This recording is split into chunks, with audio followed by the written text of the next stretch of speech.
Hi అండి, అందరికీ నమస్కారం. Welcome to my channel. ఈ వీడియోలో హనుమంతుకు ఉరి శిక్ష, సుప్రీంకోర్టు పూర్తి వివరాలు అయితే వీడియోలో తెలుసుకుందాం. వీడియోని ఎక్కడ కానీ స్కిప్ చేయకుండా ఎండ్ వరకు చూడండి. సోషల్ మీడియాలో తండ్రి కూతురు బంధంపై అనుచిత వ్యాఖ్యలు చేసిన కీచకుడు ప్రణీత్ హనుమంత్, అతని ఫ్రెండ్స్ అండి. సో వీరిని తెలంగాణ సైబర్ క్రైమ్ పోలీసులు బెంగళూరులో అరెస్టు చేశారు.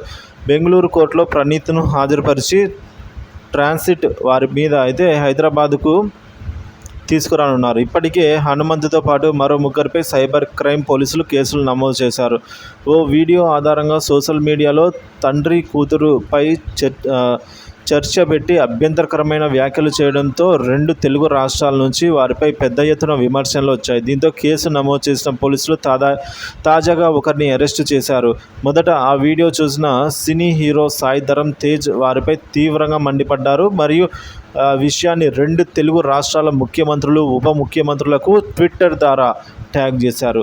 చిన్నారులపై ఇలాంటి వ్యాఖ్యలు చేసే వారిపై కఠినమైన చర్యలు తీసుకోవాలని కోరారు. అలాగే మంచు మనోజ్, మంచు లక్ష్మి సైతం ఘాటుగా ఈ ఘటనపై అయితే తీవ్ర ఆగ్రహం వ్యక్తం చేశారు. ఇక సభ్య సమాజం తలదించుకునేలా వ్యాఖ్యలు ఉన్నాయంటూ అభ్యంతరకరం వ్యక్తం చేశారు. ఇలాంటి వారిని కఠినంగా శిక్షించాలని డిమాండ్ చేశారు. యూట్యూబర్స్ తీరుపై ఆగ్రహించిన సీఎం రేవంత్ రెడ్డి తగిన చర్యలు తీసుకోవాలని ఉన్నత అధికారులను ఆదేశించారు. దీంతో తెలంగాణ డీజీపీ రవి గుప్తా నిందితులపై కేసు నమోదు చేసేలా ఆదేశాలు జారీ చేశారు. చిన్నారులపై అనుచిత వ్యాఖ్యలు చేయడంపై ప్రణీత్ హనుమంతు సహా మరో ముగ్గురిపై అయితే కేసులు కూడా నమోదు చేశారండి.